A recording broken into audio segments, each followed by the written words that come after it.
안녕하세요. 오늘의 데일리 뉴스레터에 오신 것을 환영합니다. 1. UAE인 개발의 중요성이 드러난다. 2. 한국이 드론 시장을 선도하겠습니다. 3. 시진핑의 더러운 길. 한번 진실을 알아봅시다. 최근 전 세계에서 UAE인 개발의 중요성이 대두되고 있습니다. 도심에서 운용되는 UAM의 경우 수직 이착륙 기능이 필수적이기 때문에 전 세계 많은 기업들이 특히나 수직 이착륙 비행체 UAM에 대한 개발에 몰두하고 있는데요. 앞서 베셀 에어로스페이스는 대한항공과 수직 이착륙 무인기 공동 개발 사업 협약을 체결했습니다. 그 결과 활주로 없이 해상 함정에서 뜨는 수직 이착륙 무인기를 개발해 공개하며 큰 주목을 받았습니다. 이착륙 환경에 구애받지 않고 임무 수행이 가능한 수직 이착륙 무인기에 대한 소요는 꾸준히 제기되어 왔죠. 대한항공 역시 지난 2022 대한민국 방위산업전에 참가해 첨단 무인기 제품과 기술을 선보이며 많은 고객들의 눈길을 끌었는데요. 최근에는 국방과학연구소와 손잡고 스텔스 수직 이착륙 등 무인 편대기 기술 개발에 앞장서게 됐다는 소식이 전해지며 더 큰 주목을 받고 있습니다. 그런가 하면 국내 대표 기업 한국항공우주산업 또한 2022 대한민국 방위산업전에서 차세대 국산 항공기들을 공개하며 많은 관심을 받았는데요. 특히나 자체 개발할 수직 이착륙 비행체 UAE 현상이 공개되며 큰 화제가 됐습니다. 현재 세계 최고의 무인 항공기로 꼽히는 미국과 러시아 등의 모델은 그 날개 길이만 20에서 30m 정도로 공개 당시 많은 이들을 놀라게 했는데요.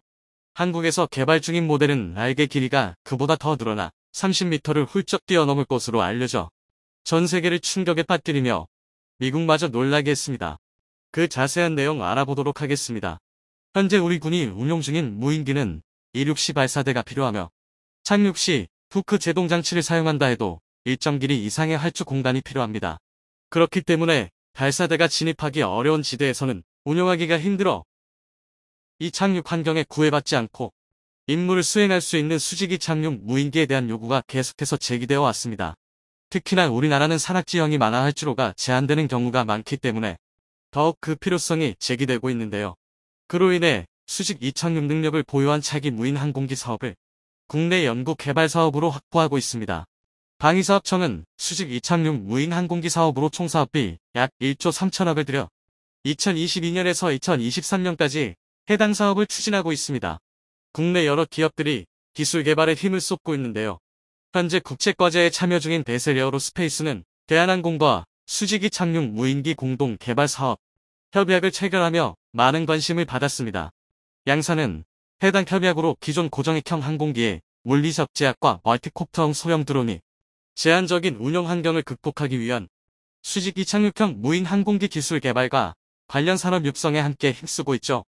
한 관계자는 협약으로 최근 도시명항공교통과 무인항공 분야에서 주목받고 있는 수직 이착륙기 체계 개발 부문을 세계 최고 수준으로 고도화할 계획이라고 그 포부를 밝히기도 했습니다. 당시 베셀과 대한항공이 차세대 수직 이착륙 무인기를 공동 개발한다는 소식이 알려지며 관련주들이 상승세를 보이기도 했는데요. 베셀은 전 거래일보다 9% 이상 오른 가격으로 거래됐습니다.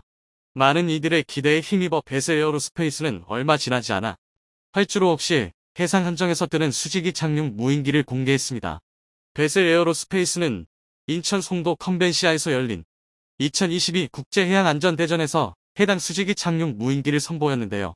이 프로젝트는 해양수산부, 해양경찰청과 함께 진행한 무인 항공기 기반 해양안전, 불법 어업, 수산생태계 관리 기술 개발 국책 사업에 맞춰 추진됐습니다. 그로 인해 해당 무인기는 해양안전, 불법 어업 감시 등을 수행할 수 있도록 설계됐죠. 베셀 에어로스페이스는 함정 탑재형 무인기의 실제 테스트 중 시제기와 지상 통제 시스템을 전시했는데요. 김치붕 베셀 에어로스페이스 대표이사는 연말까지 개발 일정을 성공적으로 완수해 국내의 미래 무인비행체 산업에 발전된 개발 지표를 제시할 것이라고 계획을 밝혔습니다. 최근 글로벌 빅테크 기업과 완성차 업체들까지 도시명항공교통 UAE과 같은 미래 모빌리티 산업 선점을 위해 뛰어들고 있는데요. 특히나 대한항공은 보잉, 프렛 앤 휘트니 등 글로벌 항공업체들과의 네트워크 사업 경험이 풍부합니다. 대한항공은 1978년부터 미군 창정비 사업을 시작으로 전투기 수송기 헬기 창정비 및 개조 사업을 해오고 있죠. 역의 군 수업으로 많이 알려졌지만 방산 시장에서도 뼈가 굵은 기업입니다. 대한항공은 2022 드론쇼 코리아에서 중고도 무인기, 실물 기체와 수직 이착륙형 정찰용 무인기, 다목적 하이브리드 드론, 인스펙션 드론 및 도시망 공모빌리티 웨이인 등 다양한 무인 플랫폼을 선보이며 많은 주목을 받았습니다. 또한 대한항공은 지난 6월 차세대 스텔스 무인기 개발센터를 설립하고 본격적으로 차세대 스텔스 무인기 개발에 나섰는데요. 대한항공은 그동안 축적한 저피탄 무인기 분야의 기술력을 고도화해 미래 스텔스 무인기 시장을 선점하겠다는 전략을 내세웠습니다. 저피탄 무인기는 유인전 투기와 편대를 이루어 유무인 복합체계로 임무를 수행하게 됩니다. 통상 유인기 1대당 무인기 3에서 4대가 편대를 구성해 유인기를 지원 및 호위하는 역할을 하게 되죠. 유인 전투기가 적진을 침투하기에 앞서 무인기를 이용하여 적과 먼저 전투를 하거나 정찰 임무를 수행해 조종사의 안전을 확보할 수 있으며 급작스러운 전장 상황 변화에 유연한 대처가 가능합니다. 이러한 미래 기술인 유무인 복합 편대기, 군집 제어, 자율 임무 수행 등 핵심 기술 확보를 통해 최첨단 무인기 시장을 선도하는 것이 대한항공의 목표라고 하죠. 대한항공 역시 지난 2022 대한민국 방위산업전에 참가해 첨단 무인기 제품과 기술을 선보이며 많은 주목을 받았습니다. 이번 전시회에서 대한항공은 저피탄 무인기, 무인 편대기, 수직이 착륙 무인기, 하이브리드 드론 등 무인기 관련 다양한 제품과 첨단 기술을 공개했는데요. 특히나 수직이 착륙 무인기는 회전익기의 수직이 착륙 기능과 고정익기의 고속비행이라는 장점을 결합한 복합형 비행체 기술로 큰 관심을 받았습니다. 그 구조가 단순하기 때문에 분해와 조립이 간편하다. 차량에 여러 대를 탑재하여 이동할 수 있어 기동성이 높다. 야전 운영에 최적화됐다는 등 좋은 평가가 이어졌죠. 뜨거운 관심을 받은 대한항공 측은 발전을 거듭하고 있는 K방산의 주역이자 대한민국을 대표하는 항공우주 종합기업으로 국가 항공우주 및 방위산업 발전에 견인차 역할을 수행해 나가겠다고 포부를 밝혔습니다. 그 포부에 걸맞게 대한항공은 최근 국방과학연구소와 손잡고 스텔스 수직이 착륙 등 무인 편대기 기술 개발에 앞장서게 됐다는 소식을 전했는데요. 지난 10월 대한항공은 국방과학연구소 주관으로 진행되는 저피탄 무인 편대기 개발 과제에서 우선 협상 대상자로 선정됐습니다. 저피탄 무인 편대기 개발은 국방과학연구소의 미래도전 국방기술과제 중 하나로 국내에선 처음으로 개발되는 기술인데요. 국방과학연구소는 지난해 11월부터 무인 편대기 기술 개발에 착수해 기본 설계를 마쳤으며 대한항공은 상세 설계 단계부터 호흡을 맞추게 됐습니다. 그런가 하면 국내 대표 기업 한국항공우주산업 카이 또한 2022 대한민국 방위산업전에서 차세대 국산 항공기들을 소개하며 많은 고객들의 관심을 받았습니다. 카이는 미래전의 핵심이 될 회전익, 고정익, UAM 등을 전시했는데요. 특히나 민군 겸용 플랫폼으로 자체 개발할 수직 이착륙 비행체 UAM 형상을 공개하며 큰 주목을 받았습니다. 공개된 순직 이착륙 비행체 UAM 형상은 카이에서 독자적으로 개발할 예정으로 다목적 임무 수행이 가능한 수직 이착륙 비행체입니다. 현재 자체 R&D 투자를 통해 축소기 선행 연구가 진행되고 있으며 2024년 초비행 시험까지 완료될 예정이죠. 이후 2025년까지 분산전기 추진과 소음 등 UAM 특화 기술 확보에 주력하고 이를 기반으로 2029년까지 UAM 독자 모델을 개발하겠다는 분명한 목표를 갖고 있습니다. 카이는 국산 전투기와 헬기, 무인기를 개발 제작하면서 UAM 개발에 필요한 기술 중 약 70%에 해당하는 기술을 이미 보유한 것으로 전해지고 있죠. 도심에서 운용되는 UAM의 경우 수직이 착륙 기능이 필수적이기 때문에 수직이 착륙 비행체 UAM 형상에 대한 기대는 더욱 커지고 있습니다. 또한 UAM은 향후 민간뿐만 아니라 군간의 수요도 상당할 것으로 예상되고 있습니다.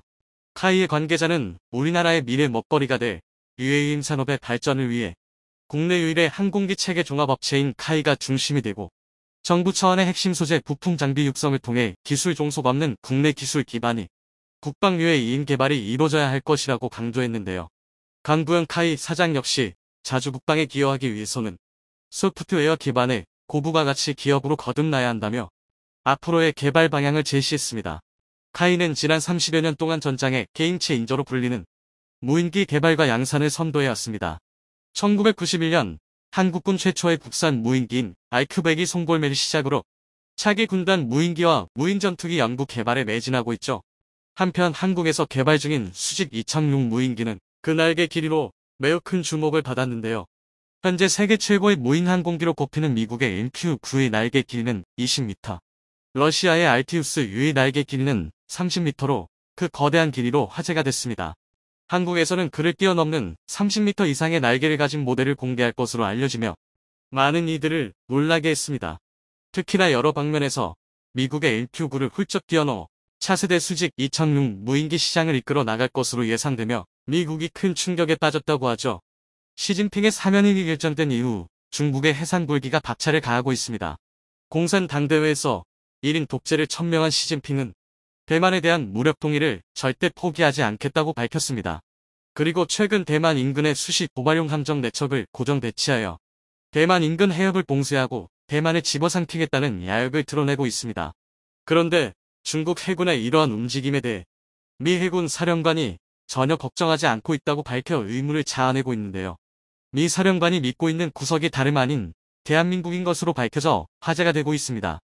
미국이 믿고 있는 대한민국의 저력이 무엇인지, 숨겨둔 비밀병기라도 있는 것인지 자세히 알아보도록 하겠습니다. 얼마 전 홍콩 매체에서 중국 해군의 세 번째 공치로형 강습 상륙함 LHD 취역할 예정이라고 보도했습니다. 선박 번호 33이라고 적힌 함선이 상하이 후둥 중화조선소에 정박해 있는 사진이 확인되었는데요. 베이징의 해군 전문가 리제는 선박 번호가 붙었다는 것은 언제든 해군에 합류할 준비가 돼 있다는 뜻이라며 공식 발표만 기다리고 있다는 의미라고 설명했습니다. 헬리콥터 항공모함으로 불리는 강습 상륙함 LHD는 사실상 소형 항공모함으로 평가받으며 공격용 헬기 30여 대와 수륙형 유경 탱크, 장갑차 등을 탑재하여 대만 상륙에 있어 최대 전력으로 평가받고 있습니다. 또한 중국군의 무인기용 항모 역할을 수행할 수 있는데요. 최근 중국이 대만으로 무인기를 지속적으로 날려보낸 것은 강습 상륙함용 무인기 운용을 위한 데이터를 확보하기 위한 것으로 보이고 있습니다. 대만 군사 전문가 루리시는 중국은 대만의 반응을 시험하고자 WZ-7, CH-4 등 정찰과 공격용 무인기를 대만 해협 너머로 보냈다며 이는 대만 레이더 체계가 중국군 무인기를 탐지하는데 얼마나 걸리는지를 알아보기 위한 것이라고 말했습니다. 대만을 집어삼키기 위해 중국 해군의 전력이 무서운 속도로 증강되고 있습니다. 중국이 군사훈련을 구실로 대만 해역을 폐쇄해 물류를 차단하는 그레이존 작전을 실제로 수행할 수 있다는 우려가 커지고 있는데요. 그런데 이러한 우려에 미국 태평양함대 사령관 세뮤얼 파파롯 해군 대장은 중국군이 대만을 봉쇄해도 충분히 돌파할 수 있다고 답변했습니다. 미 태평양함대의 전력이 막강한 것은 익히 알려진 사실이지만 중국 역시 세계 항보전단을 보유하고 있고 붕어빵 굽듯이 군함을 뽑아내고 있어 실제로 맞붙게 될 경우 결코 쉬운 상대는 아닐 것으로 예측되고 있었는데요. 자신감의 근원이 무엇인지 묻는 질문에 파파로 사령관은 미국의 동맹국 한국을 언급하고 나섰습니다. 파파로 사령관은 한국을 비롯한 동맹국의 전력이 나선다면 얼마든지 중국의 대만 해협 봉쇄를 깨버릴 능력이 있다고 말했습니다. 특히 한국이 보유한 미사일 화력이면 충분히 중국의 봉쇄를 깨트리고도 남는다고 높게 평가했습니다. 미국 태평양대 사령관의 자신감의 근원이 한국의 미사일 전력이라는 것이 조금은 얼떨떨한데요. 실제로 한미 미사일 사거리 지침이 해지된 이후 우리나라의 미사일 전력은 무서운 속도로 강화되고 있습니다. 어디에 숨겨두었는지 날마다 새로운 탄도미사일들이 공개되고 있고 이제는 미국조차 개발에 힘쓰고 있는 초음속, 극초음속 미사일까지 개발에 나선 것으로 드러났습니다. 지난해 국방과학연구소는 초음속 순항미사일의 개발에 성공했다는 시시를 공개했습니다. 기존 해성 미사일을 대체할 신형 대한미사일로 올해 초 전력화가 이루어졌는데요. 이를 기반으로 중국 항모전단을 겨냥한 대한미사일의 개발이 진행 중이라고 합니다. 최근 국방과학연구소가 덕티드 랩제트 엔진을 장착한 공중 발사형 초음속 순항미사일의 개발에 본격적으로 착수했다는 소식이 들려왔습니다. 얼마 전 국방과학연구소에서 공고가 올라왔는데요. 사업용 다목적 공중발사 초음속 순항미사일 핵심 기술, 대지 또는 대함 임무 수행이 가능한 덕티드 랩제트 엔진을 기반으로 하는 공중발사 초음속 다목적 순항미사일의 설계 기술과 핵심 구성품을 본격적으로 개발하는 과제입니다. 공대지, 공대한 두 가지 모두 가능하며 시제품은 FA-50 항공기와 국내 최초로 체계 동합되어 공중발사 시험을 통해 검증받을 예정이라고 합니다. 개발 기한은 2022년에서 25년으로 비행시험은 2025년부터 진행될 계획입니다. 덕티드 램제트 엔진은 고체 연료 램제트의 일종으로 연료 공급 계통 단순화를 통해 구조가 간단하고 고기동 극가속 환경에서도 안정적인 출력 유지가 가능하다는 장점이 있습니다. 또한 단시간에 연소되는 고체 로켓과 달리 제어 밸브를 통해 연료 공급량을 조절함으로써 추력 조절이 가능하기 때문에 비행 최적화를 통한 사거리 연장과 높은 종말 비행 속도 유지가 가능합니다. KF-21에 탑재된 중거리 공대공 미사일 미티어에 이 덕티드 램제트 엔진이 탑재되어 있는데요. 최대 속력 마하사의 기존 공대공 미사일과 달리 종말 비행 단계에서도 상당한 추진 하드질이고 회피 물능 구역도 기존 미사일의 3배에 달해 미국의 앞남을 뛰어넘는 현존 최강의 공대공 미사일로 인정받고 있습니다. 국방과학연구소에서 연구 중인 덕티드 램제트 미사일은 대함 능력에 초점을 맞추고 개발이 진행 중인 것으로 알려졌는데요. 한국형 초음속 공대함 미사일이 완성되면 KF-21에 탑재되어 중국 항모를 겨냥하는 항모킬러가 되어줄 것으로 기대받고 있습니다. 초음속 미사일을 뛰어넘는 속력을 가진 극초음속 공대지 미사일의 개발도 추진 중이라고 합니다. 지난 21일 공군본부에서 열린 국정감사에서 공군은 극초음속 공대지 미사일 사업을 추진할 예정이라고 밝혔습니다. 극초음속이란 마하호를 뛰어넘는 속도를 의미하는데요. 극초음속 미사일이 서울 상공에서 평양 지휘부를 향해 발사될 경우 250km를 단 1분 15초 만에 주파의 목표물을 타격하는 게 가능합니다. 각국에서 극초음속 미사일 개발을 진행하고 있었지만 성공한 국가는 미, 중, 러셀 국가군으로 우리나라가 성공한다면 세계 4번째 개발국의 반열에 올라서게 됩니다. 극초음속 공대지 미사일이 KF-21에 장착된다면 미국의 F-35를 능가하는 무장력을 갖추게 될 것으로 기대받고 있습니다. 그런데 극초음속 미사일이 공대지형으로 먼저 개발되고 있다는 것에 조금 의문이 생기는데요. 이는 공대지 미사일의 개발이 가장 용이할 뿐만 아니라 현재 공군이 가장 필요로 하고 있기 때문입니다. 현재 국방부의 최우선 사업은 북한의 핵미사일 발사 능력을 무력화시키는 킬체인 시스템의 구축인데요. 이를 위해 각 군은 장거리 표적 타격 능력을 확보할 필요가 있었습니다. 공군은 속도가 마하 0.8에 불과하지만 지하 30m까지 관동이 가능한 타우러스 공대지 순항미사일과 타우러스의 기술을 이전받아 개발 중인 천룡 공대지 미사일을 통해 견고와 표적 타격에 특화할 예정이었습니다. 그런데 현무사 미사일의 스펙이 대략적으로 공개되며 마하호의 속도에 최대 300m까지 관통할 수 있다고 밝혀졌습니다. 육군의 현무 미사일이 공군의 타우러스 미사일이나 개발 중인 천룡과 비교해도 속도, 관동력, 운용 유지비 등 모든 면에서 우수한 것으로 드러나 공군은 새로운 무기체계를 확보해야 했고 그것이 바로 극초음속 공대지 미사일이었습니다. 현재 국방과학연구소는 선도형 핵심 기술 개발 사업을 통해 극초음속 시험체 하이코어 하이코르를 개발하고 있어 이를 기반으로 공중 발사형 극초음속 대함 미사일이 개발될 예정입니다. 하이코어 극초음속 시험체는 2023년까지 개발이 완료될 예정으로 시험 비행이 성공적으로 완료될 경우 곧바로 극초음속 공대지 미사일로 개발이 가능할 것으로 보고 있습니다. 하이코어는 마하호급 초고속 비행체로 총 길이 8.7m의 중량은 2.4톤이며 2022년과 2023년에 1회씩 총 2회 비행시험을 안흥 시험장에서 수행할 계획입니다. 미국의 극초음속 미사일 X-51과 러시아의 지르콘과 유사한 형상을 지니고 있으며 저고도에서 지속적으로 고속 비행이 가능한 HCM 방식의 미사일로 탐지와 요격이 거의 불가능하여 기습 효과가 매우 우수할 것으로 기대받고 있습니다. 한국형 극초음속 미사일은 추진체계가 3단으로 나누어진다는 특징을 가지고 있습니다. 1단 추진체는 라루호의 2단 킹모터, 2단 추진체는 한국형 업텍 즉 KTS-SM의 로켓 설계를 활용한 것으로 알려져 있는데요.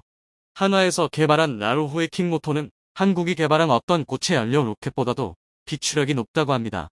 비추력이 높다는 것은 적은 연료로 더 많은 추력을 낼 수 있다는, 즉 연료 효율이 좋다는 것을 의미합니다. 라루호 킹모터의 비추력은 250초로 1kg의 연료로 250초 동안 1kg의 추력을 낼 수 있다는 것인데 이는 미국 우주 왕복선 부스터의 비추력 242초보다 높은 수치입니다. 이처럼 한국은 현무 시리즈와 한국형 발사체 개발을 통해 세계적인 수준의 미사일 기술력을 확보했습니다. 극초음속 미사일 개발도 시간 문제로 2030년이면 극초음속 미사일, 초음속 배공 미사일을 포함한 마땅한 미사일 전력이 갖추어질 것으로 기대받고 있습니다. 한국이 극초음속 미사일 개발에 성공한다면 세계 4번째 개발국의 반열에 올라서게 됩니다. 극초음속 미사일의 마하호가 넘는 속도로 인해 현존하는 탄도미사일 요격 시스템으로는 제한적인 요격만이 가능하고 마하 10 이상의 속도에서는 사실상 요격이 불가능해 현대전의 게임 체인저로 각광받으며 각국에서 개발에 힘쓰고 있었습니다. 현재 극초음속 미사일의 개발에 성공한 국가는 미, 중, 러 세 국가뿐으로 그중 러시아와 중국만이 실전 배치를 완료했고 미국은 아직 시험 발사를 진행하고 있습니다. 그런데 한때 미국과 우주를 두고 경쟁했던 소련의 로켓 기술을 물려받은 러시아는 그렇다고 쳐도 중국이 미국보다 먼저 극초음속 미사일을 실전 배치했다는 것이 믿기 어려운 일인데요. 최근 중국의 극초음속 미사일에 미국의 핵심 기술이 사용되었다는 사실이 밝혀져 충격을 주고 있습니다. 지난 17일 워싱턴 포스트는 2019년 이후 300여 개 이상의 미국 기술이 중국의 극초음속 미사일 개발과 관련된 수십 개 회사에 판매되었다고 보도했습니다. 게다가 이 중 미국 국방부의 기술 개발 지원 대상에 포함된 기업도 있었던 것으로 밝혀져 사실상 미국의 세금이 중국의 무기 개발에 흘러간 셈이라고 할 수 있습니다. 이러한 사태가 한국에서도 일어나지 않도록 개발에 철저한 보완이 이루어져야 할 것입니다. 그리고 대한민국을 지키기 위해 오늘도 불철주야 연구에 힘쓰고 있는 연구진들에게 열렬한 응원과 지지를 보냅니다. 바이든과 미국 백악관 핵심 인사들이 현대차가 보낸 편지 한 통에 난리가 났습니다. 세계 최대 규모의 자동차 시장을 보유한 미국을 자극하지 않기 위해 그동안 우회적인 방법으로 바이든과 백악관 고위급 인사들을 설득하려 했지만 수개월 동안 아무런 변화가 없자 현대차가 결국 칼을 빼든 것입니다. 자, 그런데 놀랍게도 현대차가 백악관에 보낸 편지 한 통에 바이든뿐만 아니라 담당 고위인사들이 발칵 뒤집히며 현대차가 원하는 것을 뭐든 주겠다라는 폭탄 발표를 했는데요. 이를 지켜본 일본의 토요타도 현대차를 따라 미국에 같은 내용의 편지를 보냈다가 대망신을 당한 놀라운 사건도 일어났습니다. 지금부터 이 놀라운 내용 최고 수익률에서 여러분들에게 단독으로 전해드리겠습니다. 현대차 그룹이 칼을 빼들었습니다. 지금까지는 미국 상원의원이나 하원의원들을 만나 바이든을 설득해달라고 요청하는 우회적인 방법을 택했는데 이번에 정의선 현대차 그룹 회장이 선택한 방법은 너무나 파격적이고 공격적이라 미 백악관의 한순간에 쑥대밭으로 만들어 놓기에 충분할 정도로 엄청났습니다. 현대차는 미 백악관에 직접 편지 한 통을 보냈는데 그 내용은 너무나 강력했습니다. 현대차 그룹은 북미산 전기차에만 세액공제를 제공하는 친환경 자동차 세액공제에 대해 미국과 자유무역협정 FTA 체결국인 한국에서 조립되는 전기차에 세제 혜택을 부여하지 않는 것은 한미 FTA 내용과 정신 모두에 위배된다라고 전한 것으로 알려졌습니다. 그러면서 이라 발표 전 이미 조지아 주주 전기차 전용 공장 건립 계획이 잡힌 점을 강조하며 법안 발표 이전에 미국 전기차 공장 건설에 대해 구속력 있는 약속을 한 법인에서 제조한 전기차는 북미 조립 요건을 충족한 것으로 간주하거나 유예기간을 허용해야 한다라고 통보했는데요. 그러면서 현대차는 바이든과 미국 백악관에 애매모호한 용어와 기준들로 기업들을 혼란하게 하고 유리한 대로 해석해 괴롭히지 말고 확실한 기준과 단어들로 다시 개정안을 만들 것을 촉구했습니다. 일각에서는 현대차가 미국 백악관에 보낸 편지에 미국이 한미 FTA를 위반했다라고 언급한 것은 바이든이 한국차별법을 끝까지 고쳐주지 않는다면 미국을 WTO에 제소할 것임을 시사한 것이라 전했습니다. 한국의 산업통상자원부 장관도 더불어민주당 김한정 의원이 이라가 한미 FTA나 WTO 규정을 위반했느냐는 질의에 위반 소지가 높고 필요한 경우 WTO 제소 절차를 진행할 것이라고 답하며 현대차가 미국을 WTO에 제소할 경우 전폭적으로 지원하겠다는 의지를 밝혔는데요. 이 장관은 한미 FTA 규정상 문제 제기를 위해서는 한미 FTA나 WTO 절차 중 하나를 선택하도록 돼 있다라며 두 개를 잘 비교해 봐야지만 WTO로 가면 같은 입장인 일본, EU 연합국과도 공조가 가능한 면은 있다라고 설명했습니다. 그는 이어 미국의 11월 중간선거 이후 상황 변화가 있을 것으로 생각한다라며 독일 등 EU도 중간선거까지는 목소리를 크게 내지 않고 있는데 우리는 중간선거 전까지 물밑 작업을 잘 진행할 것이라고 덧붙였습니다. 더 놀라운 것은 바로 현대차 뒤에 있는 조력자인데요. 한국 최고의 로펌 김앤장과 미국계 초대형 로펌 레이턴 와킨스와 오멜번 EM 마이어스가 현대차를 적극적으로 돕고 있다는 것입니다. 레이턴 와킨스는 한때 로펌 세계 1위를 기록했을 정도로 엄청난 영향력을 지닌 세계 최고의 로펌으로 대한민국에서 독보적인 존재 자랑하는 김앤장보다 무려 4배나 높은 매출액을 기록하고 있습니다. 레이턴 와킨스는 전세계 주요국 30개국에 사무소를 두고 각국 정부 고위 관계자들과 긴밀한 관계를 구축했으며 항상 절대 불가능해 보이는 일을 가능하게 만들며 세계 1위 로펌으로 성장했습니다. 실제로 레이턴 와킨스는 현대차의 보스턴 다이내믹스 인수를 가능하게 만든 장본인인데요. 보스턴 다이내믹스는 미국에 있는 세계 최고의 로봇 기업으로 너무나 압도적인 로봇 기술력을 보유한 나머지 다른 기업이 이 기술로 로봇 무기를 만들기라도 한다면 큰일이 나는 것을 우려했습니다. 게다가 미국이 아닌 다른 국가의 기업이 사는 것은 미국 정부가 절대로 허락하지 않았죠. 이 때문에 일본의 토요타, 심지어 미국 아마존도 보스턴 다이내믹스를 인수하는 데 실패했는데 한국의 현대차가 인수하는 데 성공했습니다. 기적 같은 일이 일어난 것이죠. 그리고 이번에 또 한 번 세계 최고의 로펌 레이턴 와킨스와 오일번 이엔 마이어스 그리고 한국의 김앤장이 현대차를 도와 바이든과 미 백악관을 상대로 WTO 제소를 승리하는 기적을 만들어내려 하고 있습니다.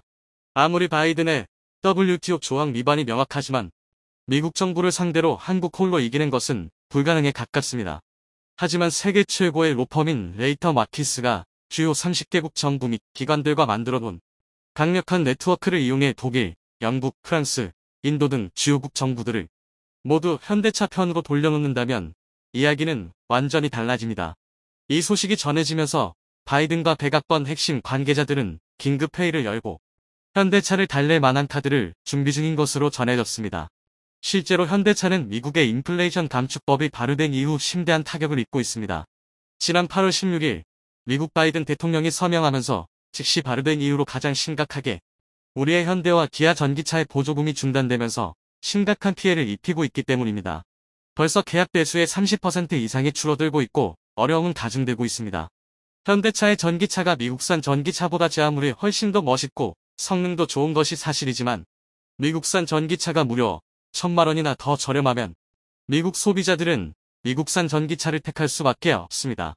현대의 아이오닉5는 미국에서 벤츠, BMW까지 물리치며 전기차로서는 세계 최초로 올해의 SUV로 선정되는 영광을 안았습니다. 미국의 한 소비자는 현대차 아이오닉5를 사려 했지만 GM 전기차로 바꿨어요. 7,500달러나 보조금을 지급해준다고 하니까 바꾸지 않을 수 없었어요 라고 전했습니다. 자, 그런데 이번에 현대차가 백악관에 보낸 편지 한 통. 세계 최고의 로펌이자 미국 내에서는 절대적인 영향력을 행사하고 있는 레이턴 와킨스 그리고 오일번 이엔 마이어스를 등에 업고 바이든을 궁지로 몰아넣자 미국 차의 이익을 몰아주려던 바이든의 계획이 한순간에 무너져 내리는 대반전이 만들어지고 있습니다. 아주 코믹한 일도 벌어졌습니다. 현대차가 미국을 상대로 만들어낸 대반전 시나리오를 지켜본 일본도 현대차를 따라 미국에 편지 한 통을 보냈는데요. 교도통신에 따르면 한국의 현대차와는 달리 일본의 요청은 단칼에 거절당한 것으로 알려졌습니다. 보시면 미국에서 일자리 기여도 압도적인 1위가 한국, 일본은 한국의 2, 3 수준에 그치고 있습니다. 특히 진부한 디자인과 뒤떨어지는 성능으로 이미 미국 소비자들은 일본의 토요타 대신 현대차만 구매하고 있다 보니 미국 입장에서는 토요타에까지 현대차와 같은 수준의 특별 혜택을 줄 필요가 없다고 판단한 것입니다. 한국의 뒤통수를 치는 것으로 유명한 인니도 초비상이 걸렸습니다. 인니는 현대차의 바이든과 협상할 때 인니산 니켈로 만든 배터리도 미국 정부의 전기차 보조금 대상으로 포함될 수 있도록 해달라고 요청한 것으로 전해졌습니다. 바이든의 인플레이션 감축법에 따르면 인니산 니켈로 배터리를 만들면 보조금을 지급하지 않겠다고 명시되어 있습니다. 이 때문에 인니에 초대규모 배터리 공장을 지으려 했던 삼성, LG, SK 등 한국 대기업들이 미국이나 캐나다 등 북미 지역으로 옮기려 하자 인니는 한순간에 초토화됐습니다. 이에 그동안 한국의 뒤통수만 쳤던 인니는 당장 내년부터 한국산 전기차에 보조금을 지급하는 파격적인 제안을 해온 것으로 알려졌습니다.